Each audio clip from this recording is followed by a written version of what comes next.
கிடந்த தாலி கயிறை எடுத்து போலீஸ் ஸ்டேஷனில் ஒப்படைப்பு.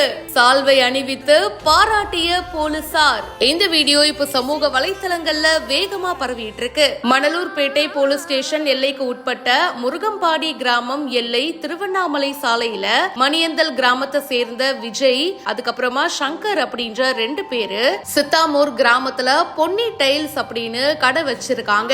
திருவண்ணாமலை மாவட்டம் வெறையூர் போயிட்டு மறுபடியும் மணலூர்பேட்டை நோக்கி வந்துட்டு இருந்திருக்காங்க. அப்போ ரோட்ல பாத்தீங்கன்னா தாலி கயிறு ஒண்ணு கிடந்திருக்கு. அதை எடுத்துட்டு வந்து போலீஸ் ஸ்டேஷன்ல காவல் உதவி ஆய்வாளர் சாமிநாதன் அவர்கள் கிட்ட ஒப்படைச்சிருக்காங்க. தங்கத்தால ஆன தாலிய போலீஸ் ஸ்டேஷன் வந்து ஒப்படைச்ச அவங்களுடைய நேர்மையை பாராட்டி போலீசார் சால்வை அணிவிச்சு மரியாதை கொடுத்திருக்காங்க. இந்த வீடியோ இப்ப சோசியல் மீடியாலயும் பரவிட்டு இருக்கு. இதை பத்தி உங்களுடைய கருத்துக்களை சொல்லுங்க. மேலும் பல இன்ட்ரெஸ்டிங்கான விஷயங்களுக்கு இப்பவே ஃபாலோ பண்ணுங்க.